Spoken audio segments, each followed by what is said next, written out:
우리 사회는 좀 거꾸로 된 게 진보가 더 도덕적이어야 되잖아요. 원래 이제 뭐 프랑스나 뭐 외국 보면 그렇죠. 보수가 좀 더 도덕적이고 진보는 좀 더 자유분방하고 이래야 되는데 그러게요. 우리 사회는 약간 진보한테 유교좌파를 강요하는 듯한 굉장히 불만 문화가 있는 있죠. 말투로 말씀하시네요. 아니야. 저는 수용하고 살고 있습니다. 수용하고 살고 있습니다. 어... 그러니까 도덕성 검증에 있어서 보수가 좀 불리해도 그 허들이 좀 낮은 것 같아요. 감내하고 용인해주는 수준이. 투기 방지 대책 좋죠. 해야 되는 거 맞습니다. 근데 아무리 급해도 법치주의 틀에서 해야 되는 게 맞고 뭐 제가 뭐 전 정권, 전 정권 대한민국 광복이후에 투기 뭐 다 잡아낸 얘기 안 할 테니까 네. 그냥 LH부터 잘 하세요. 일단 제일 당장 중요한 해야 거. 되는 것부터. 근데 LH 한 지 한 달 됐는데 지금 뭐 없잖아요. 아무것도 없는데 지금 무슨 뭐 전국 검찰청 검사들 다 투입해가지고 LH도 못 잡으면서 무슨 저기 뭐야 이거 저 과거 걸 다 주셔서 소급해서 한다고요? 그러니까 수능 잘 볼 생각하지 말고 당장 내일 모레 중간고사부터 잘 봐야지 뭘 아버지 대학을 가는지 말거 아니에요. 말씀이에요. 아버지 말씀. 예? 따라. 이제 이게 시사특공대. 시사특공대. 내가 가만 안 있을 거야. 응? 법대로 할 거야, 법대로.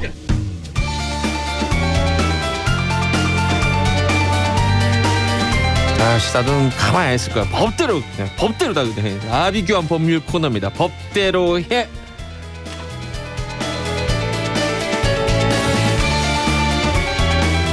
자, 오늘 두 분의 변호사와 함께 이야기 나눠보겠습니다. 두 분 다 서울 시민인가요? 박지원 변호사 안녕하세요. 전 경기도민입니다. 경기도민입니까? 그러면 이번 선거는 안 하실 거고. 못하죠. 뭐 선거권자 그렇습니다. 없으니까요. 그분 아니에요. 얘기하지 않겠습니다. 저 대선 가까워지면 얘기하도록 하고요. 네. 안녕하세요. 서울시민 김준우 변호사입니다. 네. 사전 투표할 계획입니까? 아니면 뭐 어떻게 합니까? 아직 근데 마음을 못 정해서 사전 투표를 안 하고 본 투표를 할 것 같습니다. 굳이 말하면 부동층이네 아직까지. 그렇죠. 갈 곳을 잃은 정의당이 없으니까. 뭐 그렇다고 할 수 있죠. 내가 선거할 때마다 우리 청취자분들에게 왜냐하면 저처럼 조금 이해력이 딸리거나 이 지식과 수준이 낮은 분들이 있을까 봐 얘기하는데 부동층이라는 의미가 어려워 헷갈리는 분들이 많이 있어요. 이게 부동층 말은 절대 안 움직이고 굳어있다 이런 느낌도 들거든요. 그렇죠. 단어만 들으면. 그렇죠. 이 부자가 부유한다 할 때 떠다닌다 할 때 부자예요. 요즘 유동층이란 말도 쓰더라고요. 부동층이 낫겠다. 유동층으로 바뀌었으면 좋겠다. 부동층이라 그러면 나는 복지부동이야 안 그러니까, 움직여 이 느낌이 들어. 부동항 뭐 이런 것처럼. 그러니까 부동층은 아직 떠다니는 표가 이리저리 왔다 갔다 하는 그런 느낌이라는 거. 그렇습니다. 오늘 이 선거 얘기를 안 해볼 수가 없는데 어제 그래서 많은 이 여론조사 기관에서 숫자들을 쏟아냈던 게 오늘부터는 발표 못하죠 법적으로. 그렇죠. 오늘부터 이제 여론조사 결과를 사전 공표를 할 수가 없고요. 그래서 이제 뭐 저희가 얘기할 때도 굉장히 더 조심스러울 수밖에 없는데 구성이 또 지금 오늘 김태현 변호사 빠졌다고 굉장히 또 청취자분들이 편향된 방송 아니냐 이렇게 또 의심할까봐. 오늘 결석이에요.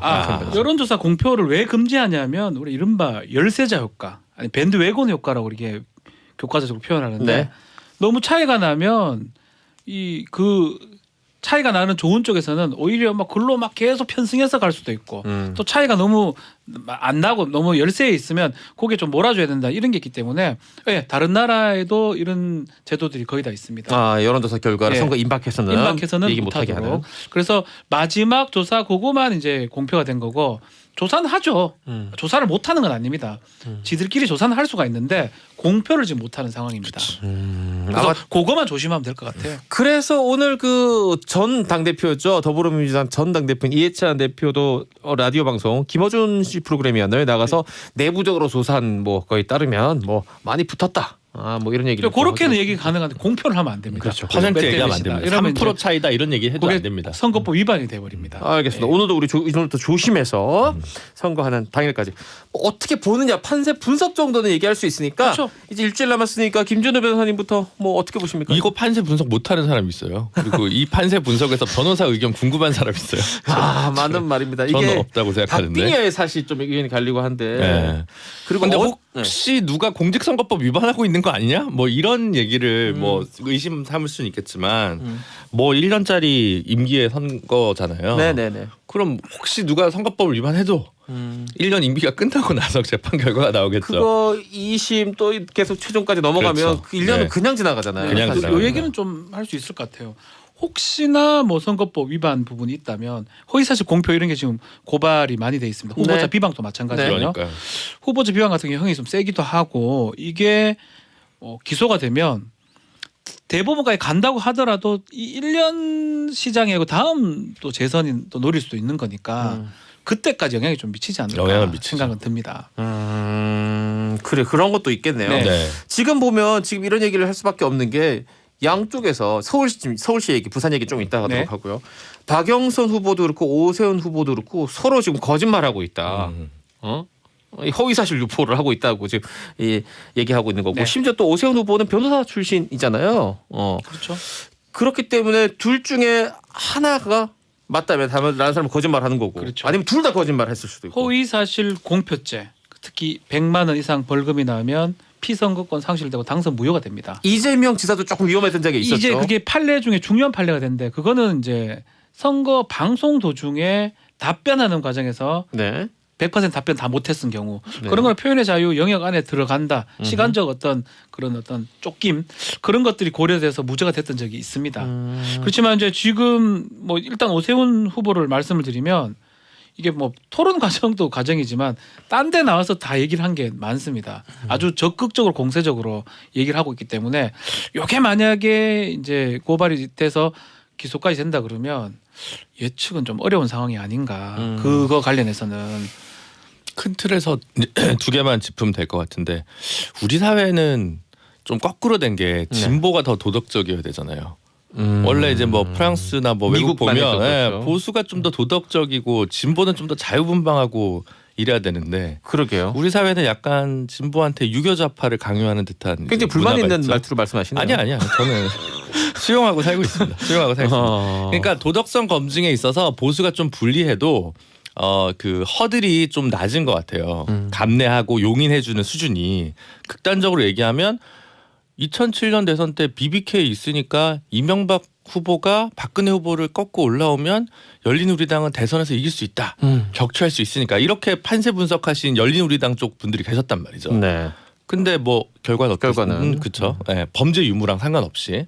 그러니까 도덕성 검증이나 네거티브를 해가지고 진짜로 재미를 본 케이스는 재미라고 표현해서 좀 저렴합니다만 어쨌든 없다고 보거든요. 그러면 이제 그걸 뭐 DJ 대통령 될 때 뭐 이회창 총재 그 아들 병역 비리 의혹과 관련해 가지고 막 있잖아요. 근데 네. 그때도 잘 생각해 보면 네거티브가 있었지만 뭐 김대중 대통령은 김종필 총재랑 뭐 노무현 대통령은 정몽준 대표랑 이렇게 단일화하는 효과가 있었거든요. 포지티브한 그런 게 있었다는 거죠. 그래서 지금 여당에서 야권에 대한 보수 후보에 대한 검증, 도덕성 검증이 이제 핵심 전선이나 프레임인데 그것만으로 선거를 이기지는 못하지 않냐. 다른 뭔가를 좀 남은 일주일 동안 준비하지 않는다면 현재 격차를 좀 만회하긴 쉽진 않지 않냐. 그렇죠. 그 부분이 좀 핵심인 우리가 것 같아요. 바람이라고 얘기하고 구도라고 얘기합니다. 네. 선거 요소 중에서 뭐 정권 심판이라는 어떤 바람, 또 구도일 수도 있고요.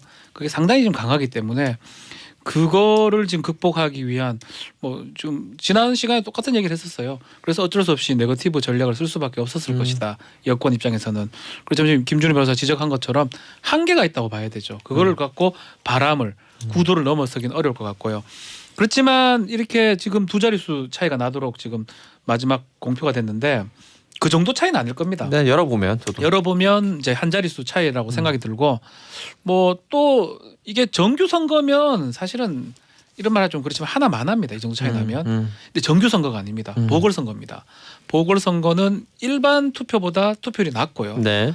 거기다 투표율이 상당히 어떨 때 30%도 제 기억이 나거든요. 맞아요. 그러면 사실은 집결을 했을 때 효과가 있기 때문에 특히 이번에 내일부터 이루어질 사전 투표 때 어느 정도 투표층이 모이느냐 이거에 따라서 약간은 좀 앞으로 지켜볼 부분이 있지 않을까. 지금 많은 생각됩니다. 이 특공대원들이 그 김태현 변호사 없으니까 이 너무 막 편향적이다. 뭐 난 이제 너무 재미가 없다. 막 이런 얘기를 하시는데 지금 어렵다고 얘기하는데 그러니까 어렵다 얘기하고 있고 이거 방송을 안 듣고 제가 이긴다 할까요? 저 김태현 변호사 약간 그 빙의해서 좀 그쪽으로 좀 쫄린 상태에서 방송을 좀 해보겠습니다. 김선영 대원 이런 문자를 줬는데 둘이 있다고 칩시다. 하나는 원래 나쁜 애라서 제대로 원래 저래 이런 애가 있고 하나는 원래 좀 괜찮은 애인 줄 알았는데 점점 애가 이상해져가지고 원래 나빴던 애랑 지금 뭐가 뭔지 구별이 안 되는 상태면 어느 쪽이 더 미울까요?라는. 뭐 얘기하긴 뭐 은유법이겠죠. 은유법이지만 원래 다 무슨 나쁜 뜻인지 쪽은 아는. 뭐 쪽이 있고 네, 또 네. 본인이 그런 얘기를 보셨을 때는 안 또. 나빴다가 지금 나빠진다. 자, 박영선 후보 같은 경우에는 지금 표면적으로는 오세훈 후보와 뭐 싸우고 있지만 지금 사실 주변이랑 싸운 느낌이 들어요. 저는. 그렇죠. 그래서인지 며칠 전부터는 당명도 감추고 그리고 이 후보 선거 유세할 때 몇 년 동안 계속 선거만 있으면 이제 앞에 내세웠던 문재인 대통령이라는 든든한 이 뭐 집행검과도 같은 네. 이 무기도 내려놓고 그 자신의 개인 선거 치르듯이 지금 하고 있는 모습이 지금 어제 오늘 계속 보이고 있죠. 우리 지난 시간 여기 짚었나요? 옷에서 보일 것이다. 그러니까 유리하면 그것을 가장 많이 씁니다. 예컨대 당이 유리하다. 또 대통령이 유리하다면 딱 쓰죠. 크게 대통령하고 어깨 동무한 거 들고 사진 다니면서 들고. 찍는데 당명 이만하게 적어놓고 당명이 지금 사라졌어요. 이름 정도만 있는 것 같고 반대로 오세훈 후보는 뭐 아주 뭐 자신감 있게 자신 있게 큼지막하게 새빨간 거 있고 막 국민의 하얀색 힘 빨간 거, 빡 힘딱 적혀 있고 그게 이제 지금 당을 바라보는 후보들의 좀 생각이 아닌가. 좀 박영선 후보 같은 경우는 쉽지 않다라는 것을 아마 그런 어떤 옷에도 좀 보여지는 게 아닌가 생각이 듭니다. 이게 지금 사실 회고적 투표잖아요. 회고적 투표. 네, 그리고 평가에 대한 건데 저는 민주당 쪽에서 빙의해 보면 아쉬운 게 문재인 대통령이 반부패 정책 협의회에 나가서 네. 일종의 대국민 사과문을 발표를 했습니다. 그리고 어젠가 이낙연 대표도 또 뭔가 사과문을 거듭 발표를 사과하고 했습니다. 있죠. 근데 저는 문재인 대통령이 청와대 브리핑룸에 나와서 사과를 했으면 조금 달랐을 거다. 사과의 방식. 예, 근데 계속 그런 식으로 저는 이제 뭐 여기저기 얘기했거든요. 국무회의에서 뭐 수보회의에서 뭐 사과하거나 그런 거 좋지 않다. 조금 더 적극적으로 해야 되는 거 아니냐 이랬더니 그런 얘기를 비슷한 얘기를 하는 사람들이 많았나 봐요. 그랬더니 반부패 정책 협의회를 잡아서 한 번 더 했죠. 근데 좀 미진했다. 그게 되게 좀 아쉽다는 생각이 좀 많이 들고 야당 입장에서 보면 박형준 후보, 오세훈 후보가 비리가 있었는지 특혜 의혹이 있었는지 모릅니다. 근데 진술이 비일관적이었다는 건 확실합니다. 그죠? 그러면 이분들이 지금 대선 후보였고 내일 모레 대선이면 그럴 수 있어요. 일단 되자. 근데 이 사람들 내년에 또 선거해야 돼요. 그 이번만 선거도 아닌데 왜 그렇게 진솔하지 못할까? 그러니까 양쪽이 다 반성하는 걸 싫어해요. 제가 좀 부족했습니다. 제가 좀 잘못했습니다. 열심히 하겠습니다. 이렇게 얘기를 하면 죽는 거라고 생각하는 것 같아요.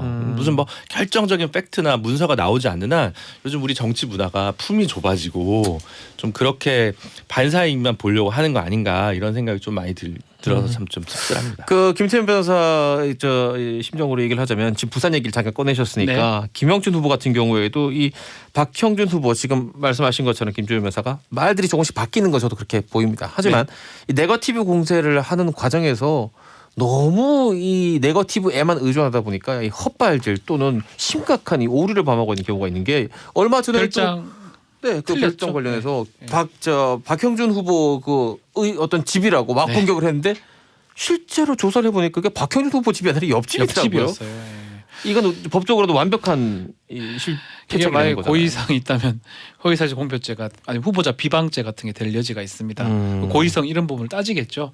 어떻게 그러게요. 취재를 하고 어떻게 발표를 했는지 뭐 고발 조치된 걸로 지금 알고 있는데 그거는 이제 나중에 선거 끝나고 따져봐야 될 부분이고 뭐 그럼에도 불구하고 이 말이 반복되는 것 같아요. 구도 바람이 너무 세다 보니까 그 역풍 바람을 이기기 위해서는 유일하게 잡은 후보 개인의 어떤 자질 부분이나 어떤 그런 부분으로 갈 수밖에 없었고 그렇지만 그게 이게 일관적이지 못한 것 같아요. 그렇게 하더라도 뭐 지금 서울도 마찬가지, 부산도 마찬가지고 네거티브로는 뭐 한계가 있다. 실제로 이제 보입니다. 오늘부터 우리가 선거할 때까지는 보지 못하겠지만 네. 지금까지 이 수치 흐름, 지지도라든지 지지율 흐름 보면은 이 먹히지 않는다는 것은 지금까지는 그렇습니다. 확실히. 되고 있습니다. 우리 최준영님 이거 읽어봐 주세요. 김준우 변호사님, 진보당들이 그런 도덕적 기준을 지속적으로 주장하면서 이렇게 정권 잡은 거 아닙니까? 그런데 지금 와서 진보 측의 도덕적 잣대가 심하다고 하는 게 말이 됩니까? 라고. 저는 이게 불만이라는 게 아니라 이게 그 디스크립션, 그러니까 생태계를 묘사한 거거든요. 그래서 이게 뭐 부당하다라거나 이게 잘못된 운동장이라고 생각하지는 않습니다. 그냥 현실이 그래왔지 않느냐라고 하는 거고 그 하에서 분석, 애널리시스를 한 거니까 제가 뭐 특별히 다른 뭐 불만이다 이런 오피니언을 얘기한 건 아니다. 그래요. 최 주장님 오해 없으시길 바라고요. 이충모님이 진보에게 도덕적 잣대를 들이대는 건 우리나라 진보 정당은 실질적인 보수 정당이고 보수 정당이라 하는 것은 사실 이익 집단이기 때문이죠라고 얘기를 하셨는데 원래 이제 민주노동당이 생길 때는 민주당이랑 뭐 신한국당, 한나라당이 전부 다 보수 정당이고 우리가 진보 정당이다. 네. 이런 기준의 프레임이 있었는데 2010년대 초반만 하더라도요. 문재인 대표가 우리 당은 진보 정당이 아니고 우리는 중도 정당이다 이런 얘기를 했었어요. 그러다 2010년대 중반부터 민주당이 진보란 말을 전유해내기 시작했거든요. 사실 그래서 저는 이충모님 의견에 동의하는데 요즘 그렇게 쓰질 않더라고요. 난 나중에 좀 시간을 많이 투자할 네. 수 있으면 우리 김준우 변호사하고 또 다른 분 한두 분하고 같이 우리 정치사에 있어서 진보의 역사에 대해서 한번 좀 편안하게 시간 갖고 얘기를 해보고 김 싶어요. 변호사가 잘 알기도 하고 네, 그러니까요. 이런 진보 역사에 시각도 대해서. 사실 독일 같은 걸 기준으로 보면 독일의 지금 집권 정당이 우리로 이제 정강 같은 걸 살펴보면 거의 정의당이에요. 맞아요. 거기는 거기 가면 우파예요, 우파. 우수라고 네. 분류가 맞아요. 되는데 우리 기준으로 보면 아주 좌쪽에 와 있는 거거든요. 그렇죠. 정책 기준으로 하면 더 좁혀지죠. 지금 그렇죠. 이번 후보들 정책은 사실은 차이가 없습니다. 아예 차이가 똑같아요. 없고 그러니까 똑같아져 같은 버렸고 이게 정강으로만 봤을 때는 똑같은 보수 정당으로 보수 정당이죠, 뭐 보는 게 사실 그렇죠. 정책을 기준으로. 통상 정책, 뭐 산업 정책 여기서 큰 차이가 없기 때문에 사실은 그쪽을 다 묶어서 기존의 민주노동당부터 시작됐던 보수 정당들은 거대 양당을 보수 정당이라고 지칭을 했던 거고. 그렇죠. 네. 예, 그럼 그런 역사들이 있죠. 그래서 다 맞는 말씀이신데 참 어떻게 그거를 바라보느냐가 좀 언어 사용이 좀 달라지는 것 이를테면 같습니다. 미국 같은 경우는 예를 들어보면 이야기 쉽게 예를 들어보면 이런 게 있습니다. 전쟁이 딱 났다 이거야. 그래서 우리 청년들을 our boys들을 보내야 돼. 네. 제일 앞장서서 보내는 곳들이 이 보수파라고 우리가 부르는 보수 그렇죠. 쪽의 정치인들 그렇죠. 자녀, 그 자녀의 자녀들 이런 청년들이 바로 갑니다. 원래 그렇습니다. 예. 그리고 오히려 진보 쪽에 속한 친구들은 반전 시위도 하기도 하고 그렇죠. 이런 식으로 징집 거부하고 우린 도덕 같은 거 무시한다 이런 경우가 있어요. 그러니까 사실 그게 보수 진보의 좀 차이이기도 하죠. 근데 전쟁 중국 가면 났다고 또 하시는데. 달라요. 마오 같은 경우는 이제 자기 아들을 한국 전쟁에 보내가지고 죽었잖아요. 그 국가 국정 운영에 책임 있는 나라마다 조금씩 세력은 다르다. 또 나라 지키는 건 또 다른 문제가 발생할 때가 있습니다. 그렇습니다. 심지어 또 요즘 화가들이 많이 나셔가지고 이 민주당도 이익 집단과 마찬가지다라는 얘기도 많이 하시는데 솔직히 요즘 모습을 보면 그런 얘기를 할 수도 있겠죠. 네, 딱히 또 할 말은 없어 보입니다. 겸허해져야죠. 겸허해져야 됩니다. 네. 이 말이 정답이에요. 몸을 좀 낮춰야 되는데 이 낮추는 게 낮춘 척만 하면 안 돼요. 그럼 왜냐면 다 압니다 국민들이. 다 알아요. 네. 지금 이미 약간 간파하고 있는 것 같아요. 낮추는 척만 하면 안 돼요. 낮추는 척하는 그런 공약들 있잖아요. 뭐 이를테면 이거 이번에 우리도 조금 정책을 바꿔서 우리가 돼도 그 재산세 이런 거 좀 감면 생각해 보겠습니다. 다 한번 속아봤잖아요 우리가. 저는 뭐 사이로 총선 때도. 딴 거는 몰라도 이해충돌 방지법 같은 경우는 진작에 좀 통과됐었으면 하는 그런 법안이거든요. 이번 대통령이 늦었다, 주문했던 좀. 법안. 이번에도 이거 빠졌고요. 사실은 김영란법, 부정청탁법에 사실 이거 더 갈락하다가 국회의원들이 또 뺐거든요. 이 법이 있으면 많은 부분들이 해결이 될 겁니다. 근데 이거 쉽게 말하면 나랑 업무상 관계 있으면 주식이든 부동산이든 아무것도 못하게 하는 거. 업무상 관계 있으면 백지센터 가든지 아니면 회피하든지 하라는 게 이해충돌 법안의 방지 법안의 핵심입니다. 그 법이 좀 있다면 지금 말하던 어떤 투기라든지 부정부패, 공직자 부패가 정말 많이 줄어들 것 일리 같은데 있네요. 결국 국회의원들이 그 여든 야든 자신들하고 이게 관계되니까 계속 미뤘던 게 아닌가 치사합니다, 생각이 아주. 듭니다. 어쨌든 한국 정치는 어쨌든 재밌는 것 같아요. 2011년 재보궐 선거할 때 박원순 시장이 당선됐을 때 12년 총선, 12년 대선 다 민주당이 이긴다고 생각했는데 다 졌지 않습니까? 그게 알 수 없어요. 이거에 또 반대 버전이 이번에 벌어질지 아니면 또 뭐 어떻게 다를지 또 봐야겠죠. 그렇죠. 불과 1년 전에 사이로 총선에서 결과를 보세요. 그러니까 1년 만에 이렇게 됐습니다 지금. 거의 뭐 한국 주식 시장이랑 정치 시장이랑 똑같은 것 같아요. 약간 마이오주 같은. 네. 뭐 어디 들어가 있는지 광고 나온 동안 물어보기로 하고. 자, 짧게 이제 슬슬 이 얘기 해볼까 하는데 현직 검사들 입에서 이 윤석열 전 총장에 대한 비판이 나오고 있다고 하는데 박지훈 변호사님 1분 남았으니까 소개만 일단 해주세요. 처음입니다. 뭐 네. 소개만 해드리면 뭐 이름은 밝혀도 될 것 같아요. 본인이 밝혔으니까요. 박철환 안동지청장입니다. 네. 뭐 고참 검사라고 봐도 될 것 같고요.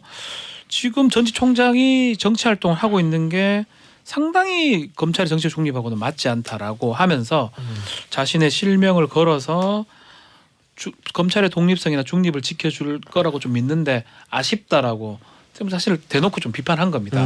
그래서 이게 내부 게시판이긴 한데 자신의 이름을 걸었기 때문에 밖에 지금 언론에 지금 보도가 되고 있고 문제는 이게 이걸로 끝날 것 같지는 않아요.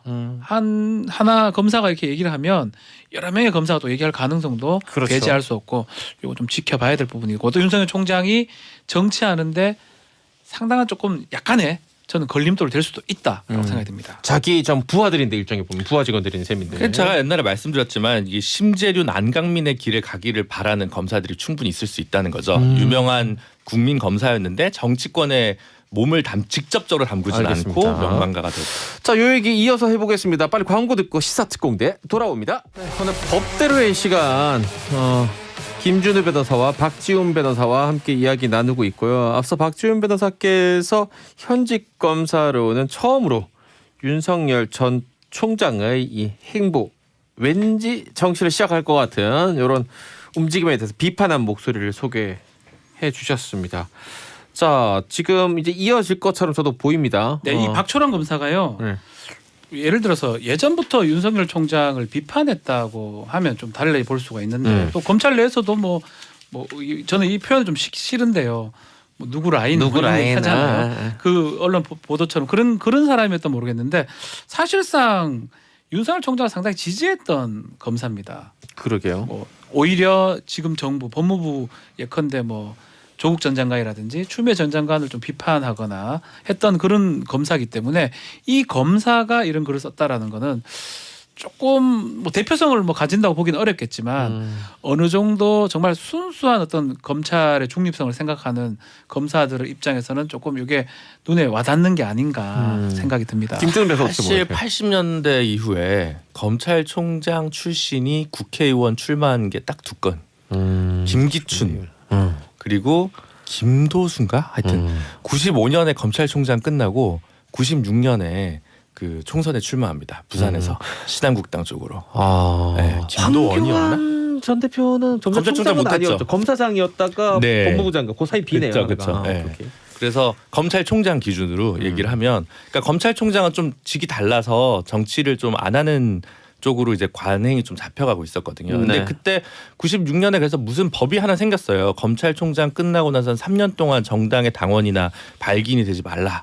여야가 합의해서 법을 만들었다가 요게 그때 검사장들이 고검장들이 이제 헌법 소원을 내가지고 그 무슨 의도였을까요? 그래서 내가 위원이 어떻게 될지 모르니? 그래서 위원이 된 거예요. 그게 2년인가 뭐 하여튼 그렇게 돼서 네. 그래서 최근에 왜 그 최강욱 의원이나 이런 분들이 발의했던 검찰총장 바로 출마하는 거 금지하는 법안이 1년으로 한 이유가 그 전에 헌법소원 나가지고 2년으로 해서 아마 기각이 됐던 그러니까 인용이 된 거죠. 그러니까 위원이라고 그런 또 역사가 있습니다. 그때도 검찰 내부에서 우리 조직의 수장이 정치인 하는 거면 결국은 이 수사가 가졌던 중립성이나 독립성이 정치적 의미였다라고 오해될 수 있으니 총장에게 가지 않는 게 좋지 않냐 이런 이미지가 좀 있었던 거죠. 중수부장을 했던 사람이건 검찰총장을 했던 사람이건 이런 분들은 좀 하는 게 우리 조직을 위해서 좋다라는 생각이 있으니까 뭐 민주당을 지지하네 뭐 이런 문제가 아니라 그냥 검찰주의자들 입장에서는 오랜만에 이런 국민들한테 신망받는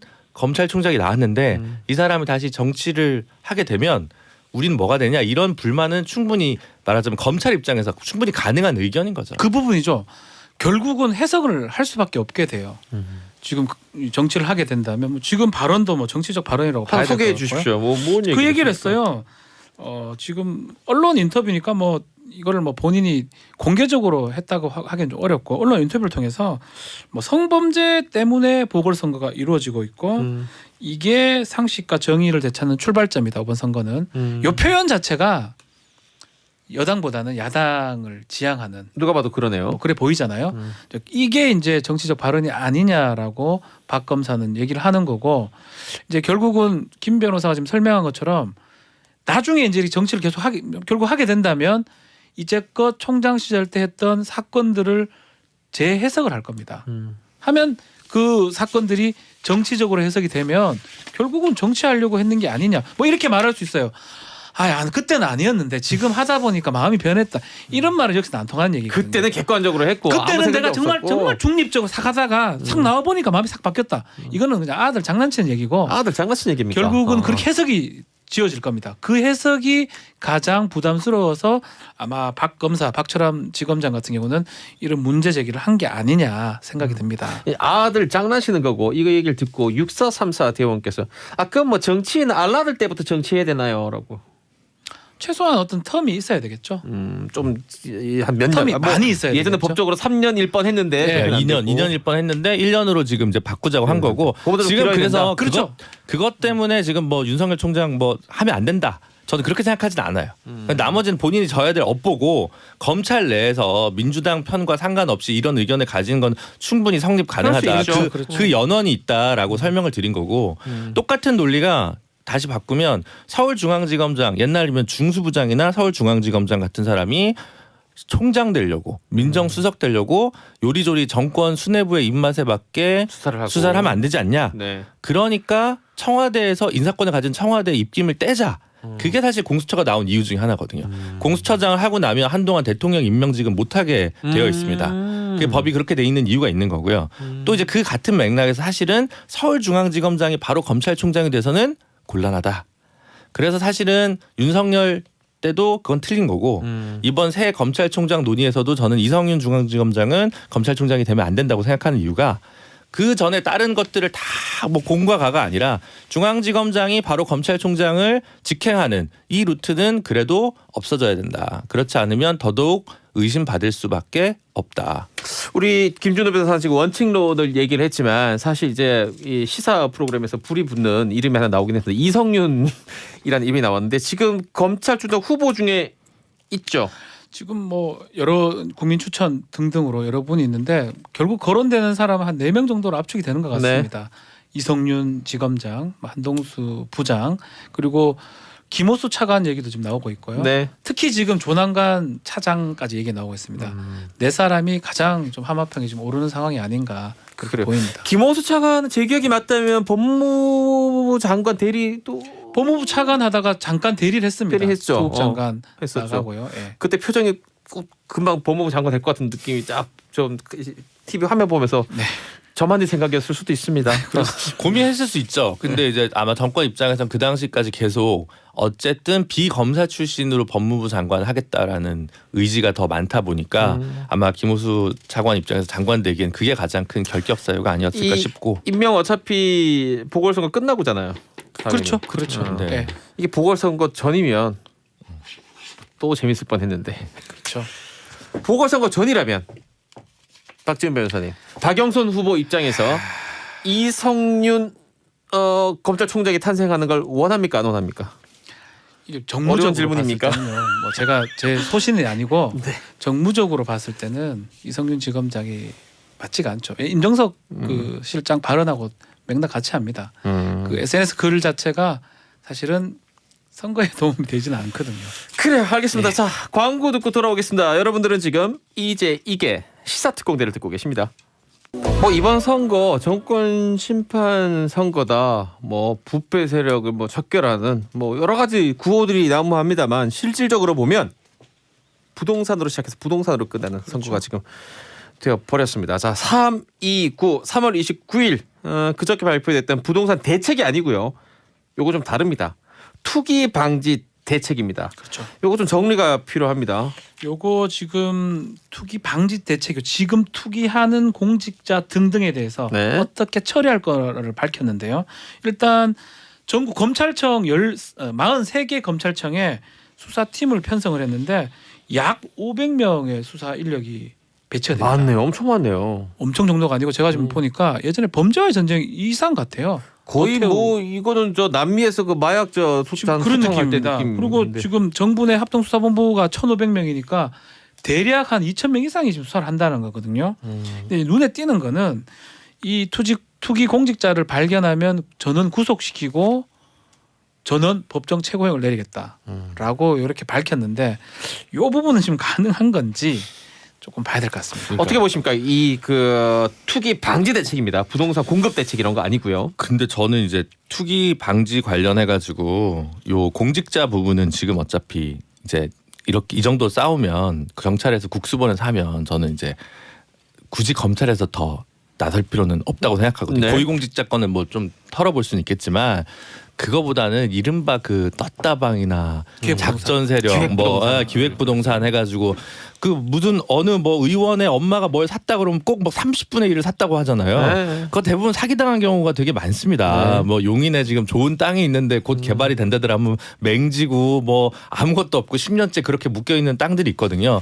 그런 세력이라던가 아니면 뭐 지금 투기 세력이 울산에 갔다가 지금 대전에 갔다가 전주에 갔다가 이렇게 해가지고 몇 채만 올려서 쭉 해서 가격 올리는 그 시세 조작 세력, 그 증권가에 있는 작전 세력과 똑같은 그런 사람들 왜 못 잡는지가 항상 좀 의문이거든요. 어려운 수사 같지는 않은데. 네, 그러니까 의지의 문제겠죠. 의지의 자, 문제다. 이게 이제 네. 사실은 최고형이라 해봤자 사실 이게 걸 수 있는 게 공공주택 특별법 아니면 부패방지법이거든요. 그 형 자체가 높지 않고요. 입증의 문제가 항상 생깁니다. 그냥 투기가 되는 게 아니고요. 처벌되는 게 아니고 지금 현행법상으로는 내가 취득한 정보를 이용해서 그것으로 취득했을 때 이 부패방지법 위반이 됩니다. 인과관계가 성립해야 돼요. 꿈에서 봤다고 하면 그냥 끝나는 거예요. 그러니까요. 저 조상님이 어제 꿈에 이 땅 사락해 샀다. 입증이 안 되는 거거든요. 그래서 이렇게 방침을 뭐 전원구속에다가 법정 최고형 얘기는 했지만 실제로 수사해서 기소까지 가는 거는 험난하다. 지금 현행법상으로는 쉽지는 않다. 게다가 지금 때가 때이니만큼 이 선거 앞두고 오직 급하면 이런 식으로 강도 높게 얘기를 하느냐 이런 식의 의심도 피하기 어려워 사실은 보여요. 3위 굽니다. 선거 7, 일주일 8일을 놔두고 발표한 거거든요. 이거 말고도 뭐 여러 가지 소급 입법 등등 얘기가 좀 나오는데 뭐 선거하고 관련성이 전혀 없다고 말할 수가 없겠죠. 그리고 대검에서는 이럴 때는 자기네 수사관도 많고 거기도 큰 조직이잖아요. 네. 우리 조직 자체 검수부터 하겠다 이런 좀 로키로 가는 전략도 같이 좀 동반하면 좋을 텐데. 아 멋있네요. 네. 근데 뭐 어? 총장이 없으니까 지금. 멋있네. 그런 알겠습니다. 생각이 좀 아니 못 올 줄 알았는데 김대표 변호사님 굳이 또 이렇게 오셨어요. 원래 오늘 감사합니다. 결석 예정이었는데 딱 제가 잠깐 들었거든요. 일부.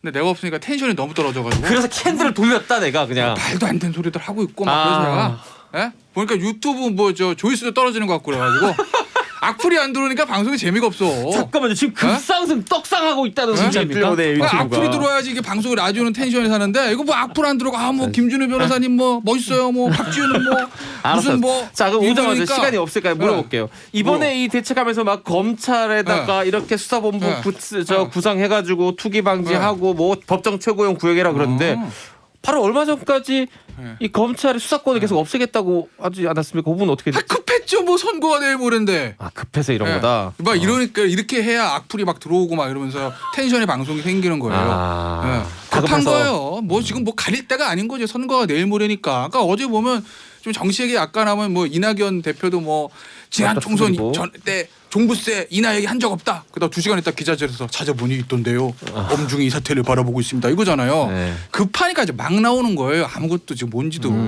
아 뭐 투기 방지 대책 좋죠. 해야 되는 거 맞습니다. 근데 아무리 급해도 법치주의 틀에서 해야 되는 게 맞고 뭐 제가 뭐 전 정권, 전전 정권, 전정 정권, 대한민국 광복이후에 투기 뭐 다 잡아낸 얘기 안 할 테니까 네. 그냥 LH부터 잘 하세요. 일단 제일 당장 중요한 해야 거. 되는 것부터. 근데 LH 한 지 한 달 됐는데 지금 뭐 없잖아요. 아무것도 없는데 지금 무슨 뭐 전국 검찰청 검사들 다 투입해가지고 LH도 못 잡으면서 무슨 저기 뭐 뭐야 이거 저 과거 걸 다 주셔서 소급해서 한다고요? 그러니까 수능 잘 볼 생각하지 말고 당장 내일 모레 중간고사부터 잘 봐야지 뭘 아버지 대학을 가든지 말거 아니에요. 말씀이에요. 아버지 말씀. 예? 따라. 지금 일로 들어오면 와봐. 타라. 너 지금 말이야. 그러니까 제가 말씀드렸잖아요. 이게 또 이게 어차피 정치 이슈니까 뭐 이번 서울시장 선거는 일주일밖에 안 남았으니까 내년 대선에도 이 LH가 최고 악재일 거다. 그건 왜 그러냐? 민주당이 생각할 때 본인들도 스스로 가장 큰 약점이 부동산 정책이라고 그럴 거예요. 네네네. 근데 그게 바로 빵꾸 난 겁니다. LH가 약점은 확 증폭시키는 거고 본인들이 생각할 때 여러 가지 잘했다는 것 중에 하나가 검찰 개혁 얘기할 거야 아마. 네. 저는 일도 동의 안 하지만 근데 그 검찰 개혁이란 거에 본인들의 주장했던 장점이 쏙 수그러드는 거예요 LH 사태에서. 왜? 성과가 안 나거든. 한 달 내내 했는데 거기서 무슨 뭐 디테일한 거 들어갈 필요가 없어. 정치의 영역에서는 심플합니다. 어쨌든 총리가 나와서 합동조사단을 꾸려서 뭐 국가수사본부가 조직에 명운을 걸고 어쩌고 저쩌고 했는데 한 달 동안 성과가 안 나와. 안 나왔잖아요. 근데 거기다가 이게 뭐 입증이 어렵고 경찰이 열심히 하고 있는데 뭐 다 쓸데없는 소리다. 예, 그거죠. 그리고 지금 막 던지는 거는 선거가 일주일밖에 안 남았으니까 급해서 던지는 거. 본인들도 알걸요. 이게 법치주의에 조금 위배될 수 있다라는 거. 자, 일단 이 친일 재산 환수요? 그거랑 비교한다? 중요. 뭐 소급성이 있어서. 네, 소급성에 있어서 이제 소급표 인정 불이익한 점은 소급표 인정하는 게 5.18 특별법하고 그다음에 네, 친일 재산 환수인데 거. 부동산 투기 근절되는 거 맞죠. 잘못된 거 맞죠. 근데 이거를 법치주의 예외에서 극히 예외적으로 인정해주는 5.18 특별법, 즉 5.18 전두환 노태우 처벌해야 되는 거랑 이완용 후손들 재산 찾아와는 거랑 그거랑 같은 성산에 놔도 된다고 보이십니까? 그래서 이제 그런 부분이 이제 네. 소급 입법 문제를 이제 얘기하시는 건데 저도 뭐 공부는 하지만 하려면 벌써 하던가 이제 와서 해가지고는 뭐 여론을 잠재우거나 돌리기는 어렵다 이 말씀도 드리고 근데 이제 어차피 이건 입법적 영역입니다. 네. 국민적 공감만 있다면 뭐 이건 정말 제 개인적 저도 그렇게 생각은 100% 하진 않지만 정말 투기 세력이나 친일 파우선이나 같다고 국민들이 바라본다면 그 소급 입법도 불가능은 아니거든요. 국회 영역이기 때문에 다만 이제 그거는 사법 영역에 가서 뭐 예컨대 헌법재판소 가서 위헌 받을 가능성은 있겠죠. 뭐 근데 그것도 하려면 벌써 했어야죠. 지금 와가지고는 뭐 불가능한 상황이 아닌가 생각이 듭니다. 그런 생각도 또 계속 드는 것 중에 하나가 이 부동산 문제에 관련해서 자꾸 책임을 전가한 듯한 인상을 받을 수밖에 없다. 국민 입장에서는 지금 아까 김태현 변호사 얘기한 게 잘못한 사람 일단 수사하고 밝혀내고 처벌하고 그 다음에 대책을 만들지 잘못한 사람 중에 이만큼 있는데 전혀 아직도 아무도 처벌 안 받은 상황에서 갑자기 뭐 27살 먹은 이제 막 교대 졸업하고 노량진에서 컵밥 먹다가 교사가 된 사람 보고 재산 등록해라. 이러면 이게 화가 날 수 있겠죠. 예. 이게 이제 이거 또 정치의 영역인데 대한민국처럼 대통령한테 권력이 집중 나라가 없어요. 그러면 현실적으로 잘 돼도 대통령 덕, 못 되면 대통령 탓입니다. 그건 어쩔 수가 없는 거예요. 물론 경제정책이란 게 과거에부터 해온 게 역효과는 순기능, 역기능 지금 드러나는 건 맞죠. 하다못해 예전에 빌 클린턴 대통령이 스투피드 이츠 이코노미 한 방으로 정권 잡았는데 네. 클린턴 때 호황은 아버지 부시 때 깔아놓은 게 이제 그때 열매를 폈다는 평가들이 있잖아요. 평가들이 있죠. 모든 경제는 그렇습니다. 그렇지만 어찌됐든 간에 현 정부에서 일어난 잘된 거 코로나 방역 어쨌든 작년에 잘했잖아요. 그건 뭐 어쨌든 문재인 대통령 잘한 겁니다. 그건 네. 경제 뭐 과거에 무슨 뭐 박근혜 이명박 때 어쩌고 저쩌고 세계 뭐 금리가 어쩌고 저쩌고 유동 어쩌고 저쩌고 해도 현 정부 안에서 벌어진 거 현 정부가 무한 책임이 지는 거예요. 근데 그걸 가지고 뭐 적폐 세력이 뭐 부동산 적폐가 있고 어쩌고 저쩌고라는 이런 것들이 과연 국민들이 봤을 때 본인들의 잘못한 거에 대한 인식을 하고 있는 건가? 라는 김준호 문제를 변호사님, 제기할 수 있지 아까 제가 않겠어요? 잠깐 꺼내긴 했는데 그거부터 물어볼게요. 그래도 이 중에 좀 나이도 젊은 편이니까 지금 그런 글들을 실제 제가 확인해서 봤더니 있긴 하던데 이 금방 이제 갓 교사가 된 뭐 이런 교사뿐만 아니라 여러 이제 뭐 구급 뭐 이런 하위직 공무원들도 이번에 마치 잠재적인 부동산 투기꾼 취급을 받으면서 재산 다 등록하고 앞으로 벌어질 때 결혼해가지고 신랑이랑 집 살라 그랬는데 그거 다 신고해야 되고 등록해야 되고 왜 우리한테 이런 책임을 부담을 주느냐 이렇게 우리를 들볶느냐라는 그런 목소리에 대해서 어떻게 생각하십니까? 그러니까 이제 업무 관련성 있는 공직자만 이제 재산 공개를 우선적으로 추진하는 게 저는 맞다고 생각을 하거든요. 그러니까 9급은 좀 아무리 해도 관련성이 상대적으로는 적죠. 근데 7급 정도에서 6급 옛날에요. 지방직 뭐 죄송합니다만 그 세무서나 네. 지방 구청에서 이제 그 지방세 납입하는 분들은 뒷돈을 많이 받았습니다. 예전에 승진도 원하지 않습니다. 네. 올라가면 자기가 그 행정 업무도 어렵고 이렇게 여러 가지 평생 이렇게 거기 앉아 있고 네, 싶지. 그런 분들이 있었거든요. 그래서 저는 여러 가지 고위공직자뿐만 아니라 우리 사회 구석구석에 있는 부패를 생각하면 한 7급 정도까지는 그게 이제 분명히 재산공직을 할 필요가 있다. 근데 이제 뭐 합격을 했다. 아니면 뭐 굳이 따지면 그럼 7급 공채 시험 봐가지고 합격했는데 뭐 그 한 3년에서 5년 이내에는 뭐 안 해도 된다라든가 뭐 그런 정도 두면 되겠죠. 지금 우리 집에 돈 없는 거 알아서 제가 시집장가 못 가면 어떻게 해요? 뭐 이런 이제 댓글까지 날라오는 거 아니겠습니까? 하지만 급수가 낮다고 해서 부패에서 완전 자유로운 게 아니기 때문에 부동산 투기의 문제가 아니라 부패의 문제에서 차원에 보면 일정하게 재산 공개 범위를 확대하는 게 맞고 심지어 그동안 재산 공개를 해도 이게 제대로 작동 안 되고 있는 것도 상당히 많았지 않습니까? 네. 재산이 제대로 등록이 안 됐다고 하는데 그거 검수도 제대로 안 됐어요. 그럼 뭐 아까 오세훈 시장은 몰랐다는데 자기 재산 또 등록해 있다 그러고 뭐 하여튼 전반적으로 엉망인 게 되게 많거든요. 그러니까 예전에 뭐 어느 의원도 자기 남편이 뭐 판사니까 재산 등록 다 제대로 됐을 줄 알았는데 이번에 국회의원 되고 보니까 재산 등록 제대로 안 돼 있었고 네. 빠져 있었고 있으니까 그 제도의 실효성을 제대로 갖추는 것도 별도의 과제로 남는 거라고 생각이 들고 그리고 아까 김태현 변호사님 막 정권 막 비판해가지고 저는 뭐 반만 동의하고 반만 저거 하는 건데 늦게 오셨으니까 이제 방송 분량은 그러니까 그럼요. 가만히 있는데 다만 대한민국처럼 대통령 권한이 많다? 이거는 조금 오해가 있는 것 같아요. 어떤 면에서 그렇죠? 미국과 달리 우리는 인사권에 있어서는 어마어마한 권한을 가지고 있습니다. 네네. 미국은 인사청문회 제도가 너무 복잡해가지고 공석인 자리가 뭐 엄청나고 계속 청문회 하죠. 대신에 유럽 같은 경우는 의회랑 일체잖아요, 실제로. 그럼 입법권은 실제로 여당이 다 갖고 있잖아요. 근데 우리는 그 불일치가 계속 있기 때문에 사실은 행정 부분이나 인사 부분에서는 굉장한 권한을 갖고 좀 더 주는 있지만 거군요. 입법이 동반돼야 되는 부분에 있어서는 사실은 작년 총선 전까지 문재인 대통령도 제약이 있죠. 그런 면에서 봤을 때 대통령이 정말 뭐 메르켈처럼 많은 권한을 예를 들어 가지고 있냐? 저는 그건 좀 마크롱처럼 거긴 아예 그 대선이랑 총선 일부러 시기를 붙였다고요. 네. 프랑스 같은 경우 그래서 2007년, 2008년 우리나라 대선 총선처럼 할 수 있도록 바꿨기 때문에 마크롱 권한이 꽤 셉니다. 근데 이제 우리는 그게 아니기 때문에 뭐 그게 뭐 좋고 나쁨을 떠나서 그 좀 약간 경강부회한 측면이 있다. 좀 지적을 드리고 알겠습니다. 또 이게 길어질 수 있으니까 또 정치 원리에 대한 또 그런 부분이니까 아까 그 김태현 변호사님, 박지원 변호사님 오늘 좀 말씀 좀 많이 하셨으니까 저는 많이 좀 네네. 들어보려고요 한번. 네. 김태현 변호사님 그 오기 전에 우리 윤석열 전 총장 뭐 얘기를 좀 했습니다. 뭐 최근에 들은 소식 있으면 뭐 또 카톡이라든지 이런 거 있으면 좀. 박철환 지청장. 카톡? 에이 뭐 제가 받은 거 있으면 무슨 좀 말씀 얘기해 줘봐요. 근데- 뭐 저 친구분한테 받은 거 아니, 없습니까? 오늘 아침 보니까 뭐 내일 아침에 저기 그거 한다는 거잖아요. 뭐요? 저 사전 투표 뭐 네. 아침에 모든 언론사가 그래서 특종처럼 내는데 그 특종할 일인가 싶기도 한데 네, 그거 윤석열 검찰총장 사전 투표 이게 특종으로 속보로 뜨던데 나는 이게 뭐 저도 단독 계산 하나 낼까? 김태현 변호사 투표 못해 경기도민이었음 뭐 이런 거. 조회수 6 나옵니다. 그러니까 이게 사실 이게 저 단독 할 만한 건가 모르겠는데 그게 이제 했어요. 근데 왜 그러냐면 그게 어떤 말을 할까 그거거든요.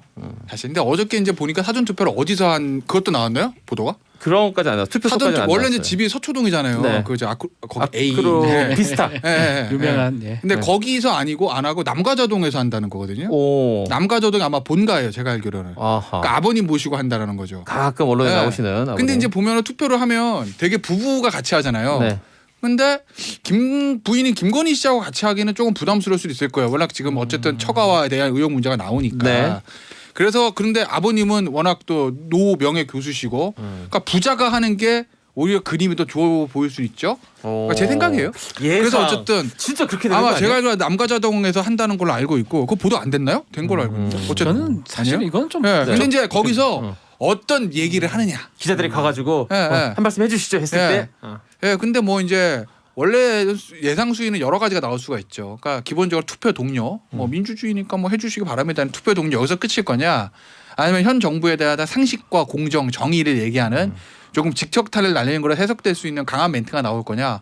그건 뭐 내일 아침 보시죠. 근데 이미 슬쩍 나온 건 있습니다. 이 조선일보 인터뷰 같은데 그 얼마 전에 아까 했던 얘기 얘기잖아요. 소개하신. 성범죄로 촉발된 선거다. 성범죄로 촉발된 선거고 상식과 정의를 되찾아야 한다. 근데 객관적으로 보면 예를 들어 여야 민주당과 이제 단일화된 보수 후보가 각축전이고 네. 이럴 때 윤석열이 등판해가지고 이렇게 기여를 해서 기여분을 인정받는 게 사실 윤석열 전 총장한테 제일 그림이 좋은데 그림은 좋죠. 그리고 아니면 안철수 후보가 되는 게 차라리 그림이 제3지대에 있는 분으로서는 그림이 좋은데 폭이 넓어지고 운신의 그러니까 폭이. 오세훈 후보가 되고 오세훈 후보가 당선까지 되면 사실 그리고 별로 지금 윤석열 총장의 구원 등판이나 지원 사격은 별 필요 없는 지지율 격차가 난 상황에서 이번에 굳이 보궐선거 한 달 앞두고 사퇴를 했을 때 보고 있었던 정치적 수중에 몇 가지든 활용하지 못하고 끝난 셈이죠. 좀 아쉬울 것 같아요. 일단은 윤석열 총장 그렇기 입장에서는. 때문에 저는 좀 언론에서 굳이 따라다니진 좀 말았으면 좋겠어요.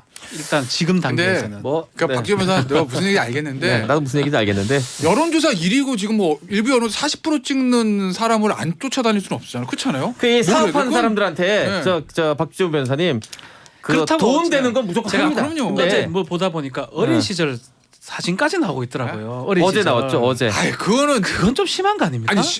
아니 위인입니까? 저기 지금 저 박지원 변호사가 언론의 데스크가 정치부장이에요. 어. 기사 안 쓸 거예요? 40%인데? 현실적인 얘기를 하시라니까.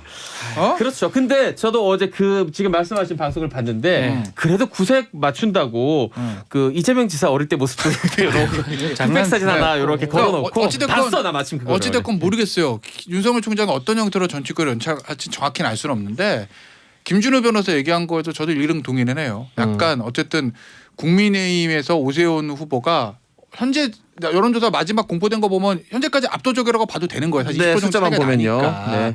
그렇게 해서 만약에 진짜 본선 결과 그렇게 끝난다면 아무래도 조금 윤석열 총장의 운신의 폭이 안철수 후보가 단일 후보가 돼서 약간 제3지대 쪽이라든지 또는 야권의 재편이 커지는 그 상황보다는 본인이 들어갈 폭이 조금은 예전보다 좁아진 건 있죠. 그건 맞아요. 저는 얼마 전까지 그렇게 생각하다 최근 생각을 바꿨어요. 오히려 지금 구도가 정치를 한다면 윤석열한테는 더 편할 수도 있다. 그건 타이밍 문제인데 안철수 후보가 이번에 예를 들어서 야권 단일 후보로 나와가지고 당선이 돼버렸어. 이러면 빨리 움직여야 돼요. 뭔가 급하게 움직여줘야 돼. 그래서 그 말은 뭐냐면 위험성도 리스크가 많아져 앞으로. 1년이나 남았는데. 그런가요? 저는 근데 2011년 재보궐선거에 안철수 역할을 윤석열이 했으면 제일 좋겠다고 생각하기 때문에 네. 아, 그것- 간신히 그렇게 이기는 방식 본인이 지원해주고 그런 게 되게 좋았을 근데 이제 거라고 이런 건 보는 거죠. 있어요. 국민의힘에 지금 4월 9일날 선거 끝나고 6월 5일인가까지 전당대회를 해야 돼요. 그리고 11월까지 후보가 이제 선출이 돼야 되거든요. 그러면 이왕 정치를 하려고 마음 먹었으면 이미 등판한 거나 마찬가지니까 움직임은 빨라야 된다. 더 빨라야 된다. 더 늦어지면 본인이 완전히 갈 공간은 없어질 수 있어요.